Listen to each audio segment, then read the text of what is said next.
নত করে চিন্তা কর, ওই অন্ধকার কবরে যখন রেখে আসবে কেমনে একা থাকবি। যেই কবরে ডানে বামে মাটি, অন্ধকার, কোনো বিছানাও নাই। ওরে নবীর কথা মিথ্যা মনে করিস না রে যুবক, আল্লাহর কোরআনটাকে মিথ্যা মনে করিও না রে বাবা। লক্ষ লক্ষ নবীরা মিথ্যা কথা বলেন নাই, লক্ষ লক্ষ সাহাবায়ে কেরাম মিথ্যা বলতে পারেন না, কোটি কোটি ওলামায়ে কেরামরা মিথ্যা মনে বলতে পারেন না। ও যুবকেরা, আমাদের তো কোনো আমলই নাই। যাদের আমল ভালো, তাকওয়া ভালো, সাহাবায়ে কেরাম এত বেশি আমল করিয়াও কেন তারা জীবনভর কান্না করলেন কবরের ভয়ে?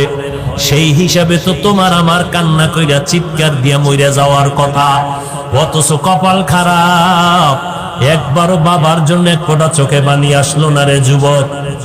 মায়ের বিরহে এক ফোঁটা কান্না আসলো না। এত পাষাণ হৃদয় কেন হইলা রে বাবা? এখনো পারলে দুইটা চোখ বন্ধ করে আমার মাওলারে অন্তর দিয়া ডাকো, আর মনে মনে বলো, হে মালিক, এই ময়দানে আমার মতো গুনাহগার কেউ নাই রে আল্লাহ। আমার গুনার খবর আমার মা জানে না, ভাই জানে না, ভাই বোনেরা জানে না, আমার স্ত্রী সন্তানেরা জানে না। আমার অন্যায়ের খবর যদি আজকে সিংগাইরের মানুষ জানতো, আমারে বয়ানে একবারও বসার সুযোগ দিত না। ও দয়ার মালিক, আপনি জানেন আমি বড় কত অপরাধী। আপনি আমার অপরাধের কথা জানিয়াও পানি বন্ধ করেন নাই, বাতাস বন্ধ করেন নাই, সূর্যের আলো চাঁদের আলো বন্ধ করেন নাই, খানাও বন্ধ করেন নাই রে আল্লাহ। আজকে বুঝতে পেরেছি আমার একদিন মরণ হবে, কবরে যাওয়া লাগবে।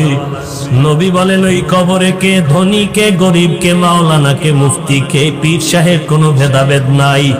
সবার জন্য তিনটা প্রশ্ন কবরে রেডি হয়ে যাবে।